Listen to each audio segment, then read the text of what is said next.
Ben ritrovati con questa nuova puntata dei webinar di Pellini Incontra, puntata durante la quale parleremo di un tema davvero molto affascinante, perché parleremo di luce naturale, dei suoi benefici, di come poterla gestire e per farlo abbiamo il piacere di avere con noi un ospite, Giovanni Gennaro, che è responsabile del laboratorio di ricerca e sviluppo qua in Pellini. Giovanni è un collega che è arrivato in azienda dopo essersi laureato in ingegneria energetica. È talmente difficile che faccio fatica anche solo a dirla correttamente, e aver conseguito un dottorato di ricerca, sempre in energetica, tutto questo presso il Politecnico di Torino.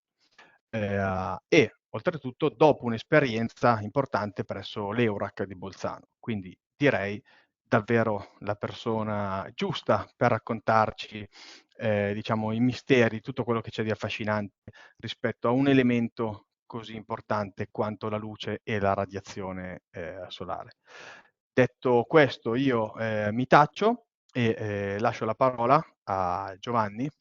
Quindi Giovanni, prego, quando vuoi. Grazie Alessandro per l'introduzione e buongiorno a tutti gli spettatori. Oggi appunto parleremo della luce naturale e come può andare a influenzare il benessere psicofisico e anche è una ottima soluzione per il risparmio energetico. La radiazione solare è formata dal 5% dai raggi UV. Questi sono i raggi ultravioletti che, a parte rendere la pelle più abbronzata o scolorire i mobili d'arredo, non ha un grosso vantaggio sul nostro benessere psicofisico.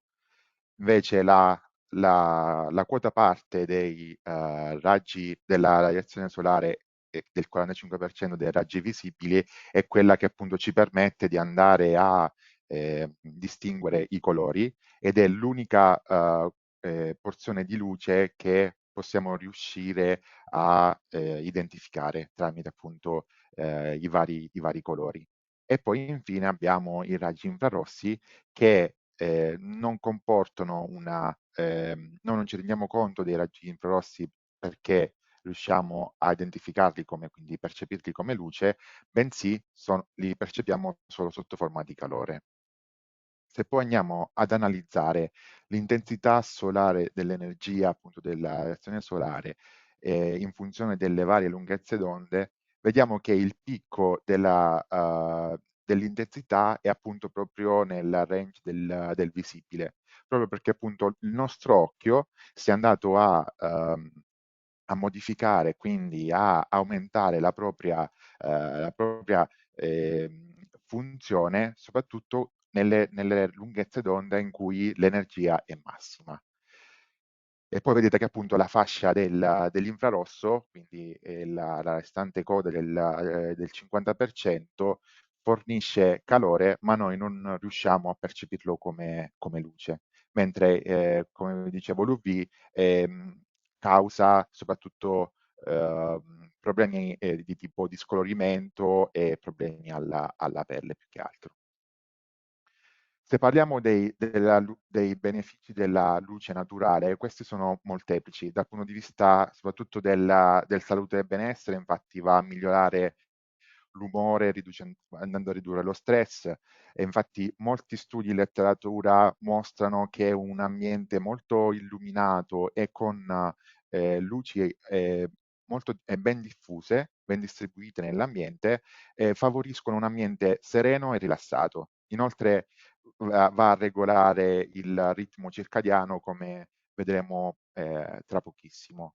Va a influenzare la concentrazione e la produttività, appunto un ambiente ben illuminato dal punto di vista con la luce naturale dà concentrazione e lucidità mentale, riduce l'affaticamento visivo, infatti si parla di lavoro visivo o di comfort visivo, e rende anche gli spazi più accoglienti e funzionali.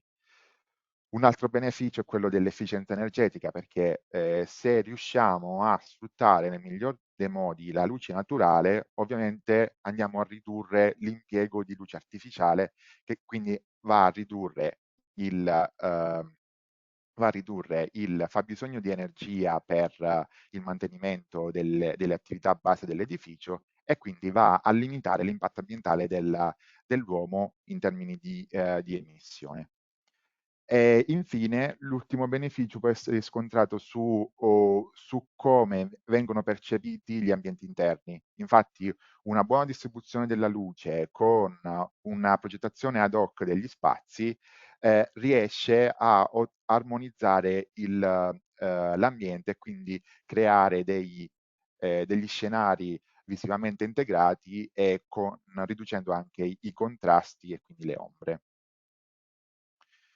Come vi accennavo precedentemente, uno dei benefici della luce naturale è quello che regola il ritmo circadiano, anche detto ciclo circadiano, che regola l'alternanza delle attività di sonno e veglia durante le 24 ore del ciclo biologico. Qui a destra vedete un esempio dell'andamento del livello di melatonina durante le 24 ore, per cui durante la notte abbiamo il picco di produzione della melatonina. La melatonina è un ormone che regola il sonno, e quindi anche la fase di rilassamento. Come vedete, il picco si ha durante le ore notturne, mentre già al primo mattino si vede un netto degradamento, perché l'organismo invece tende a produrre il cortisolo, che è anche detto anche l'ormone della veglia, e che ci rende attivi, produttivi, per svolgere il nostro lavoro. Questa produzione di melatonina da una parte e cortisolo dall'altra è regolata da un fotoricettore che è presente nel nostro occhio, oltre ai coni e bastoncelli che servono rispettivamente per distinguere i colori e orientarci al buio. Quindi questo fotoricettore è in grado di gestire, di mandare quindi degli stimoli nervosi per la produzione della melatonina o del cortisolo. Questo lo fa in base ai diversi temperatura di colore, oppure gli toni di colore della luce che si hanno durante il giorno, durante le 24 ore. Infatti durante le ore diurne abbiamo una luce che tende più ai toni freddi del blu, mentre man mano che si arriva durante le ore notturne, il tono diventa più caldo, si arriva verso i toni del giallo e dell'arancione, quindi tendenti al rosso, per cui il nostro organismo tende a aumentare la produzione di melatonina per prepararci al relax e alla sera. Mi piace qua ricordare un aspetto di vita vissuta. Infatti durante il mio dottorato ho passato 6 mesi in Norvegia, a Trondheim, in cui, come sappiamo, in Norvegia abbiamo 6 mesi di luce e 6 mesi di buio. Io fortunatamente sono andato nei 6 mesi di luce, per cui avevamo durante il mese di giugno i giorni duravano 20 ore, le ore di sole di luce erano di 20 ore. E mi ricordo che un giorno di fine giugno avevo una scadenza per cui lavoravo intensamente. Non mi sono accorto che erano già le 8 di sera, alle 20, perché il mio organismo, perché vedevo all'esterno il sole ben alto, tipo in una posizione eh, molto simile a questa, quindi che corrisponde diciamo alle 16 dell'ora italiana, di una giornata estiva. Per cui il mio corpo era diciamo, influenzato dall'altezza solare del Sole che non corrispondeva all'effettiva ora del giorno. Per cui io ero proattivo a lavorare e invece il mio corpo mi doveva dire di andare a casa e andare a mangiare. Per cui diciamo che è essenziale andare a utilizzare anche all'interno che la luce naturale e i diversi toni della luce influenzano molto il nostro ciclo biologico e quindi anche il nostro benessere, perché se questi ritmi vengono alterati, quindi per esempio se utilizziamo delle luci blu nelle ore serali, quindi come gli schermi dei telefoni o delle TV, questo altera il ritmo circadiano perché il nostro organismo tenderà a produrre invece cortisolo invece della melatonina e quindi comporta uno stress e un malessere psicofisico. Per questo motivo è utile utilizzare anche dei vetri che hanno un alto indice di resa cromatica. L'indice di resa cromatica è un valore che varia da 0 a 100 e che indica la purezza della luce solare, che significa quanto è più simile alla sorgente esterna. Per cui un valore maggiore di 90 indica che il vetro è molto buono, nel senso che replica fedelmente la qualità della luce solare esterna. Tra i 90 e gli 80 è un vetro buono, sotto gli 80 è un vetro pessimo. E vi consiglio anche di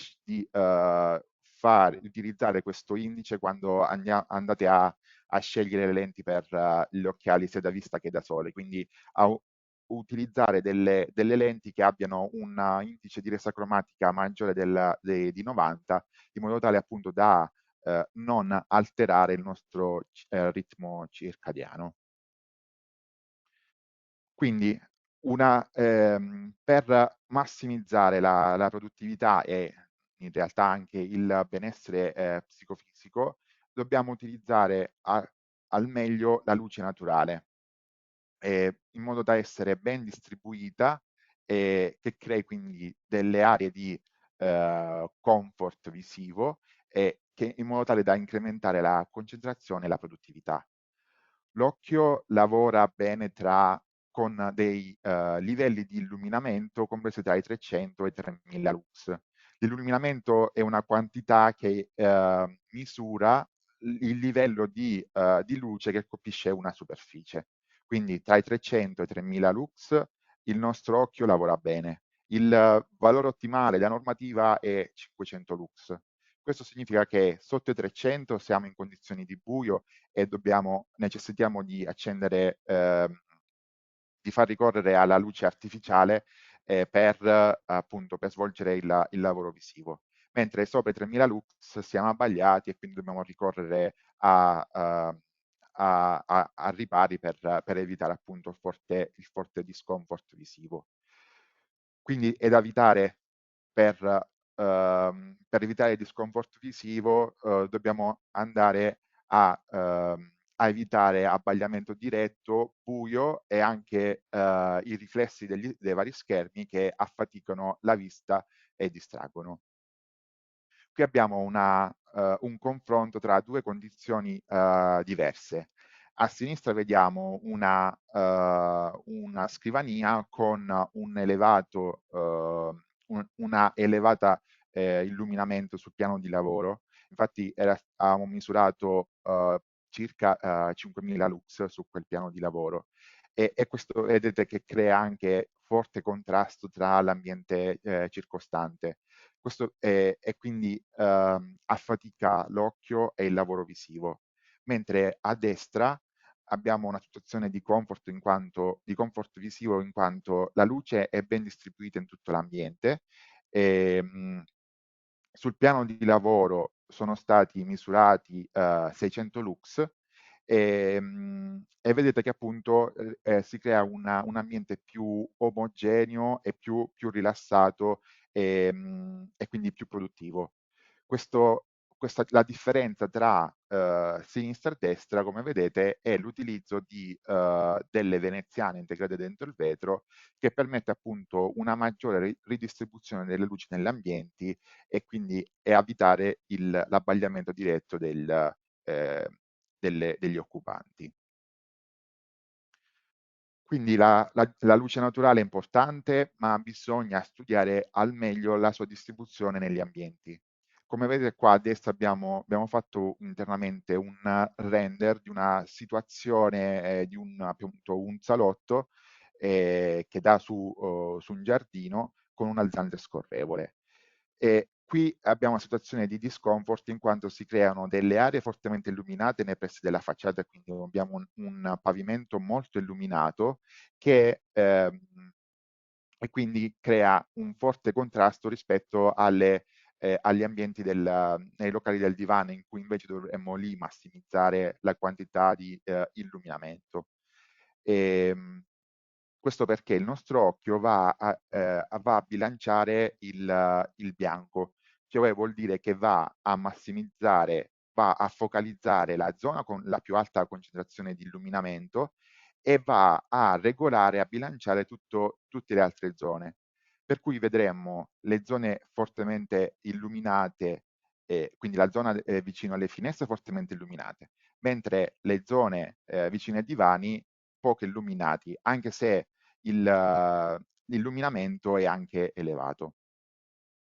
Quindi per evitare questa distribuzione, questo discomfort termico, si usano si devono usare le screen line o le nostre tende integrate che hanno l'effetto di redistribuire la luce sul soffitto ottenendo così l'effetto light shelf. Infatti le lamelle hanno una determinata curvatura e una particolare rivestimento che fa riflettere la luce verso il soffitto.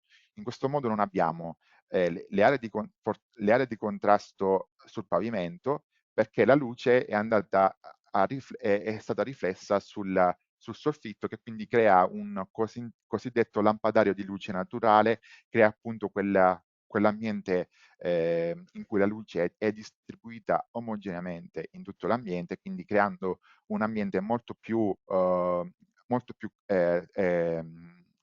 più confortevole.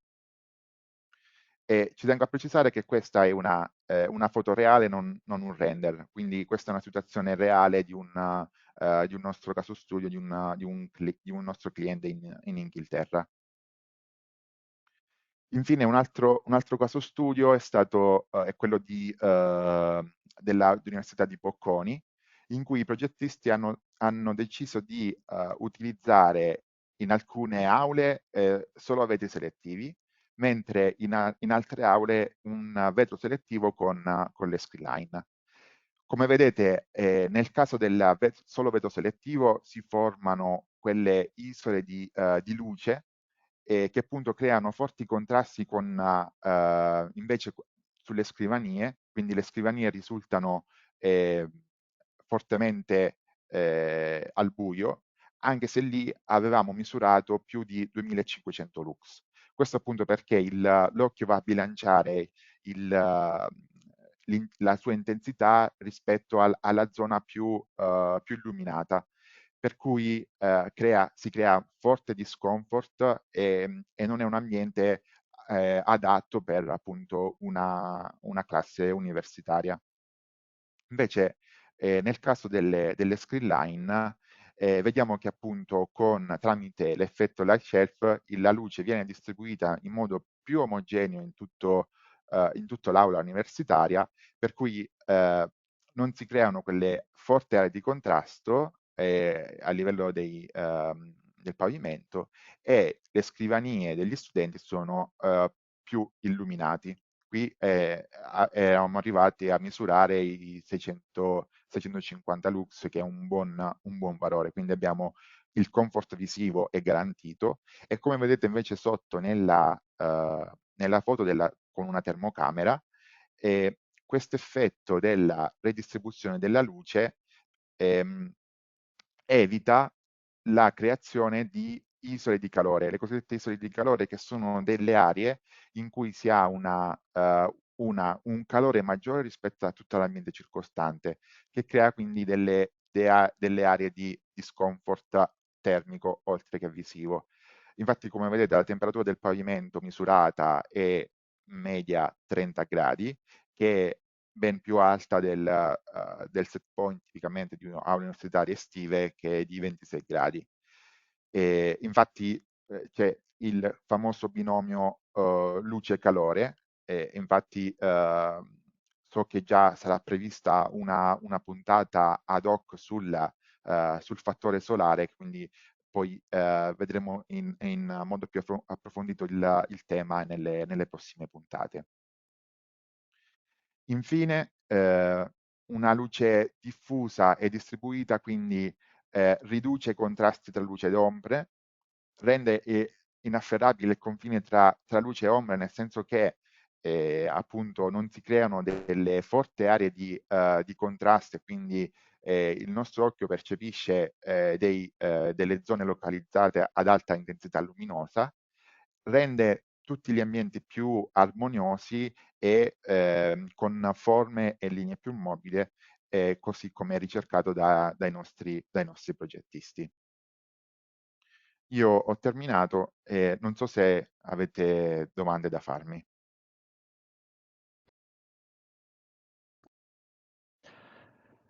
Grazie mille Giovanni, davvero un sacco di spunti molto interessanti. Verrebbe da pensare che quasi su ogni slide si potesse veramente stare a parlare e a raccontare davvero, davvero tanto, che poi sono informazioni che cioè, sono anche aspetti che ci riguardano anche personalmente, ognuno in casa propria, Sì, immagino, eh, come dire, subisca gli effetti della luce, dei cambiamenti di luce, ma anche rispetto alle abitudini, no? L'utilizzo del cellulare piuttosto che della TV e della luce che produce.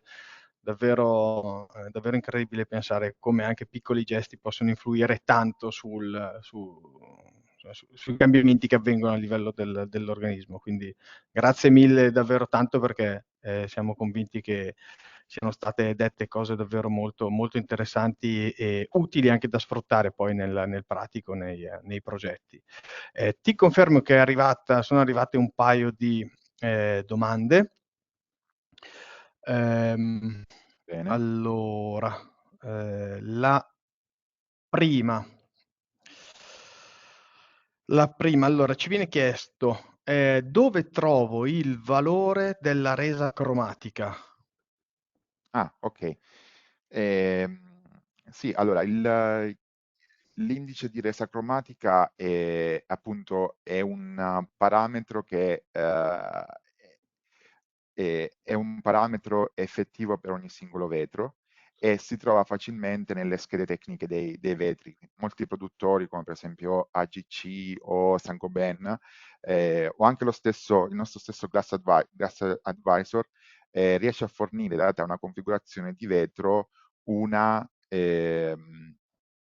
l'indice di resa cromatica, per cui appunto è molto importante, come ribadisco adesso, anche visto che mi hai fatto la domanda, che è utile utilizzare un vetro con un indice elevato, quindi maggiore di 90, per migliorare al meglio la qualità della luce che viene trasmessa dal vetro, e quindi migliorare il benessere psicofisico degli utenti. Poi abbiamo un'altra domanda che invece è relativa alle lamelle. Mhm. Ma le lamelle cambiano il colore della luce? No, allora le lamelle non cambiano il colore della luce, quindi mi sa forse si riferisce sempre, se ci ricolleghiamo ecco, questo mi sono dimenticato di dirlo, è che le lamelle non vanno a influenzare l'indice di resa solare, per cui quel valore del vetro rimane inalterato se noi utilizziamo delle screen line. Questo perché l'effetto della lamella è un'ostruzione alla luce, come dicevo prima, fa riflettere la luce, non la trasmette e quindi non la altera. Per cui non va a influenzare il tono di luce, la qualità di luce che viene trasmessa attraverso la facciata. Sempre dalla stessa persona, sempre collegata alla domanda, ci viene chiesto, ma anche quelle colorate, quindi immagino si riferisca non tanto a quella bianca o ma immagino quella azzurrina, quindi quelle tonalità Sì, lì, quindi pro- ok. esatto, tutti i vari tipi di colore, perché appunto l'effetto, l'effetto è solo quello di reindirizzare, è un ostacolo, la lamella è un ostacolo alla trasmissione della luce e lo trasmette, e lo riflette, scusami, non lo trasmette, per cui non va a influenzare appunto il colore o la qualità della luce solare. Chiarissimo. Poi un'ultima domanda, allora, ci viene chiesto, oltre alla luce, come cambia il fattore solare con la tenda? Ecco, questo, come accennava già Giovanni, e visto che comunque per rispondere a questa domanda c'è davvero bisogno di un'altra puntata, perché anche qui davvero i temi sono tanti, gli esempi sono tanti che si possono fare.